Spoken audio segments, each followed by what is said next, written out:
Today we are going to look at organizational change. In the last chapter, we discussed the ways companies would perform analyses about how they are doing by looking at the internal environment and the external environment. Organizational change is about what happens when a business must change in order to survive and thrive. So take notes, pause, and or rewind as needed to get in all the information. By the end of this lesson, you should be able to do the following.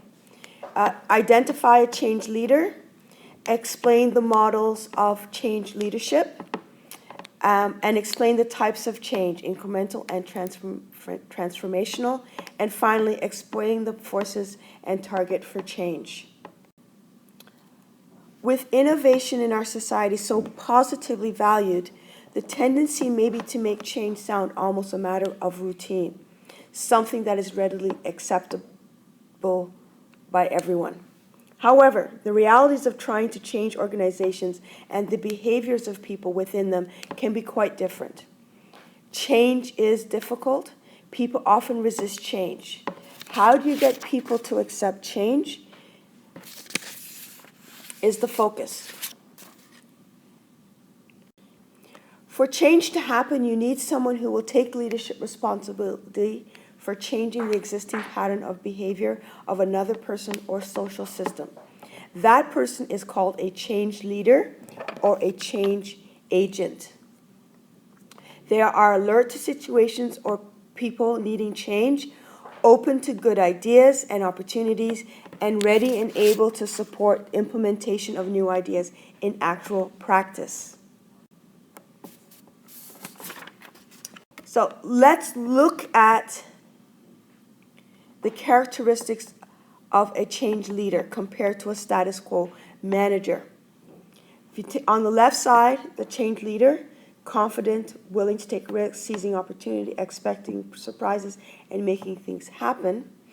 On the other side, the status quo manager tends to be threatened by change, doesn't like uncertainty, likes everything to be predictable, likes things the way they are, and waits for things to happen. The change leader looks forward, proactive and supportive of new ideas. By contrast, the status quo manager looks backwards, is reactive and comfortable with habit. Keep in mind that the new workplace demands change leadership at all levels of management.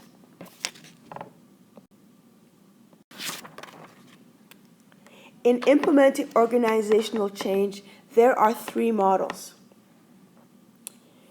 Top-down change,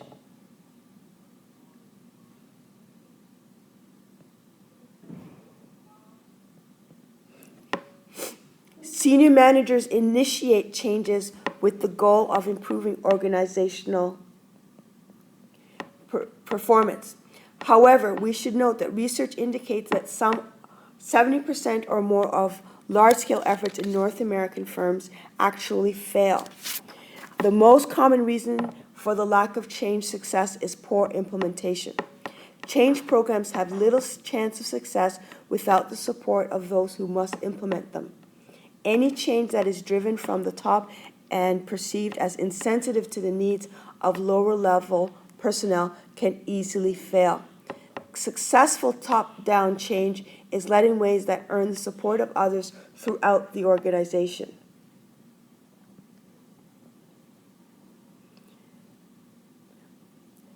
In bottom-up change,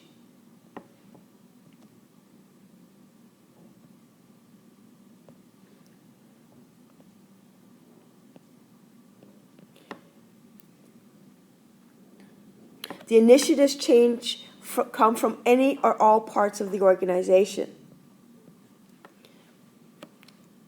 not just from the top management. Such change is made possible by management commitment to empowerment, involvement, and participation. Bottom-up change is essential to organizational innovation and very useful in adapting operations and technologies to the changing requirements of work. The most successful enduring change leadership harnesses the advantages of both top-down and bottom-up change. Top-down initiatives may be needed to break habits and traditional patterns or make difficult economic adjustments. Bottom-up initiatives help build institutional capability for sustainable change and organizational learning.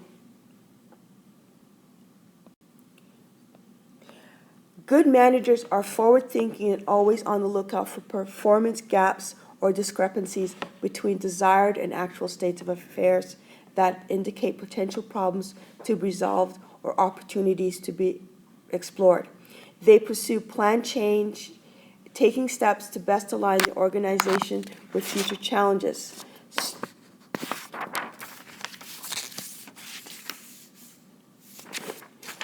Incremental change is a modest, frame-bending version of planned organizational change. It bends and nudges existing systems and practices to better align them with emerging problems and opportunities. The intent is not to break and remake the system, but to move it forward through continuous improvements. Common incremental changes in organizations involve evolutions in products, technologies, and work systems. Transformational change is radical and frame-breaking planned change that results in major and comprehensive redirection of the organization. It creates fundamental shifts in strategies, culture, structures, and even underlying sense of purpose and mission.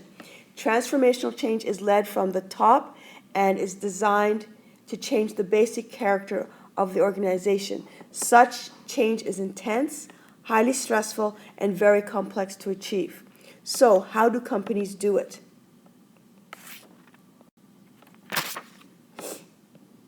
There are several lessons learned from studies of large-scale transformational change in business.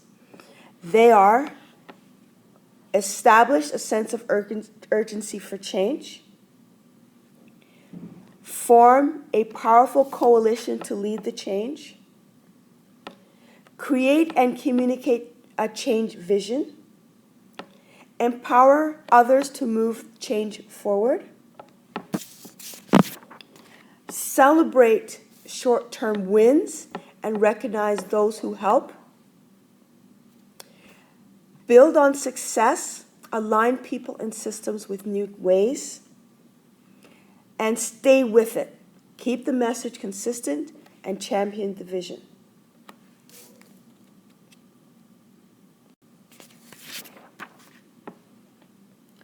The impetus for organizational change can arise from a variety of external forces.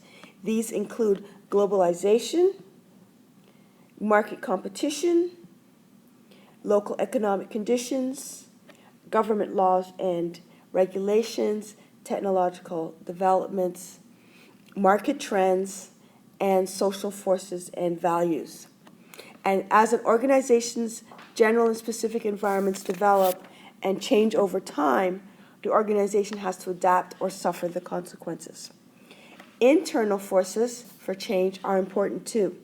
Any change in one part of an organization can often create the need for change in another part of the system. The common internal organizational targets for change, tasks, people, culture, technology, and structure are highly interrelated. Let's look at the internal organizational targets for change in detail. Tasks, the nature of work, are represented by mission, objectives, strategy, job designs for individuals and groups. People includes attitudes and competencies of employees and the human resources systems that support them.